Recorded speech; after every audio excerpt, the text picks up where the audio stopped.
Hello, I am Jeremiah. Uh, Brand new to the YouTube scene, uh, but I came across this incredible work that I just had to talk about and deconstruct. It's called Abraham's Boys. Now, in English class showed me that this existed, but man, is it a time in the rough? Like seriously. I couldn't think of a better short story in recent years. Abraham's Boys is about the character Abraham and his interactions with Max, the person we follow in the story, his older of the two children, and Rudy. And the interactions between them is the main parts of the story. Uh, the thing about the story is there are vampires in it, but it's Van Helsing, but it's not really, we don't know for sure, is what I'm trying to get at. Basically, Abraham is an ex vampire slayer, and his boys don't know in the beginning of the story. And the main focus of the story is that, like, slow creep and then the sudden realization of what their father does. However, what I mainly wanted to focus on was the crazy abuse that Abraham inflicts on his boys. Like, I mean, extreme. During the course of the um, the short story, he abuses both of them quite viciously, honestly, for relatively minor offenses. And even though I'm not one to like pass judgment so quickly,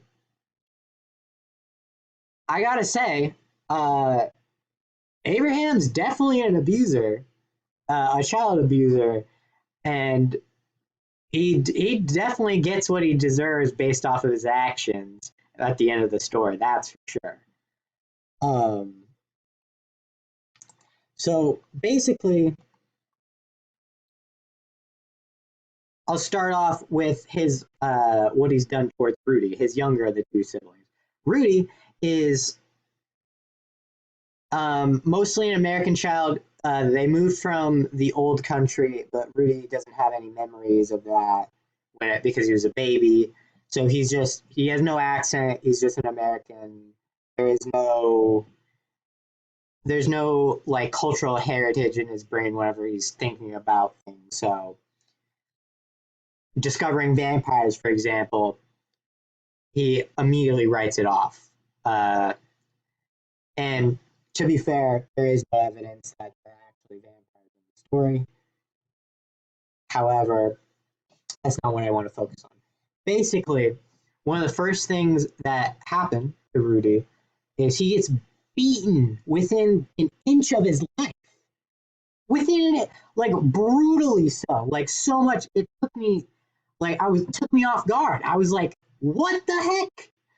But it showed like the brutality of Abraham, and like how jaded he was already. And reading the story for the first time, I thought this man must be a veteran because you don't just do that to a child and not feel anything without being like seriously messed up in the head from some trauma. So originally thought war, turns out vampire slayer, hunter, the like. Um, and guess what this beating was for?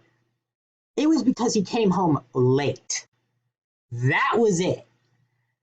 Can you imagine that? Beating someone with like a firm rod within an inch of their life, so much so that Max has to later come in and treat him like if your beatings need treating after, they're very excessive. Now, to show the abusive mentality of Abraham, a direct quote from him is, "Look what you made me do." He says this to Max because Max didn't make sure that his brother came home at the same time as him. Can you imagine that? Can you imagine that? He got beat within an inch of his life, all because he came home late.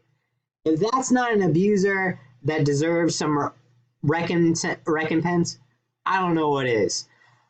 And that's not even the worst abuse that Rudy experienced in this story. Later, whenever they discover his vampire hunting past, he takes them to the basement, and on the table is a recently dead old lady that they knew personally. Both of them knew personally the corpse of her. And Abraham forces both of them to try and take part. However, Rudy, a sensible, normal American child, wails, cries, and like curls in the ball, runs to the stairway, and like to the wall, fist in the mouth, straight up afraid. And Abraham goes trying to rip him up from the wall and get him to, stay practice on the corpse like as if it was a vampire, to show what's going on. But because he fails to get Rudy to do this, he takes Max and himself up the stairs, slams the door, locks Rudy in the basement. Meanwhile, Rudy is pounding on the basement door to be let out. But no, is not let out. And man, that just proves Abraham, really bad guy, definitely deserves what's coming to him for the abuse he's inflicted onto Rudy. Just Rudy alone. And that's not even talking about Max. Now let me get started. Max is the older of the two, much bigger build than Rudy. Rudy's more delicate build. However, Max at the beginning, whenever his brother before he gets beaten, Abraham like yells at him and basically is like, "You're supposed to know better. You were from the old country. You're not a stupid American, blah blah blah." And he grabs his wrists and just like cracks it. And keep in mind, this is young Max right now. They're both young, but like this is child Max right now. And he is just absolutely manhandling him for no reason. Like, you do not need to do that to your child at all. And,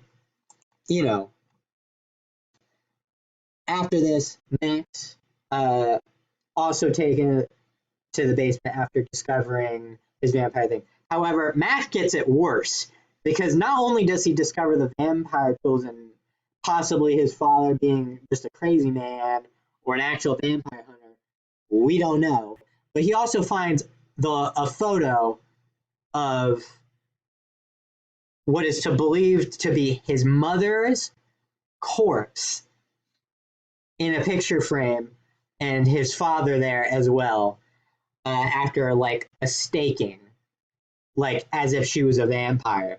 So Max, traumatized obviously from seeing the corpse of his mother, is brought into the basement. He's already like receded into his mind basically, and his father forces him and goes around him, guides him with a stake mallet to pound the stake into the heart of the corpse of the old lady friend that they knew.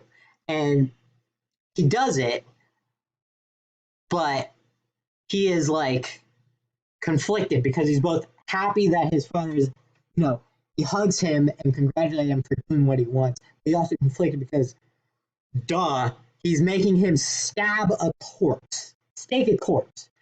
That is weird, and it'll mess with your mind. Now, after taking him upstairs and locking him in Rudy, something in him snaps. Max is like, he's broken. He's being forced to either do or die in this moment to save his brother. He slams the mallet on Abraham's forehead and mounts him and then stakes him in the chest efficiently, just like he just learned. And I gotta say, it was a cathartic ending. Abraham was an abuser, a prolific one at that. He had no chance of being redeemed. He was never going to change. And the staking at the end causing his death is definitely poetic and deserved for Abraham. So if you ever want to read Abraham's Boys, I definitely recommend it. Thank you for listening to my first video on YouTube. I appreciate you watching till the end. Thank you very much.